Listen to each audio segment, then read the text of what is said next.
This city has a problem.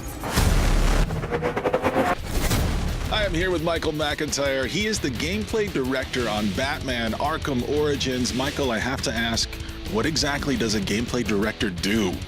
Well, a gameplay director is essentially the person who is in charge of the feature team. So this is the team that introduces all the new enemies, all the gadgets, and all the abilities that Batman has. So it's all the things that the player can do and the obstacles that they have to overcome.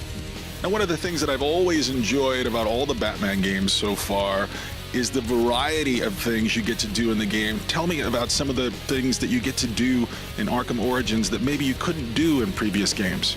One of the things that we've added that you could do a little before, but you can now do much more, is the detective work. We've introduced a new system called the case file system that allows the player to really dig deeper into being a detective. They use the computer to create a simulation of the crime scene and then scrub through that simulation trying to find evidence so they can figure out who committed the crime and go hunt them down. And we think that this is a nice element to add into what was already a good recipe for being Batman.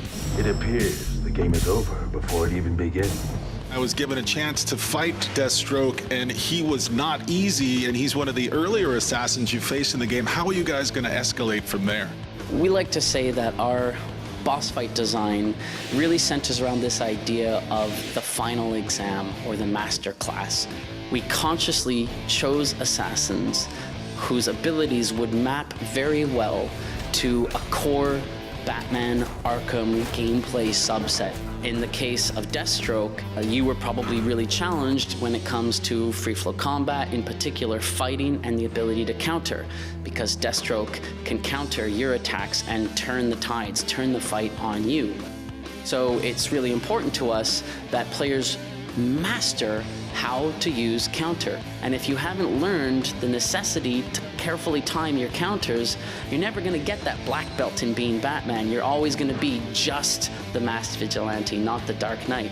And so think of every boss fight in the game custom designed to help you become that black belt, to make sure that you've mastered, whether it be a core gadget or subset of gadgets, or a predator ability, or a free flow combat ability, or a navigation ability, etc. Where's Black Mask?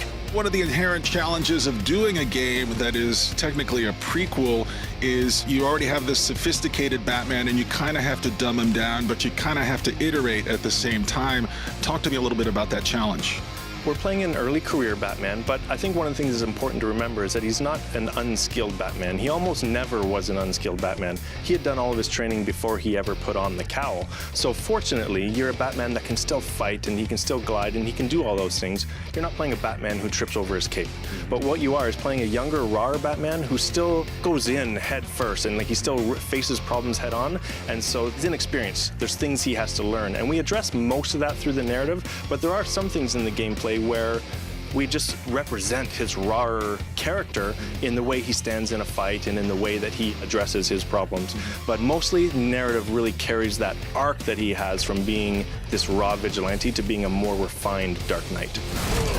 Nice of you to drop in.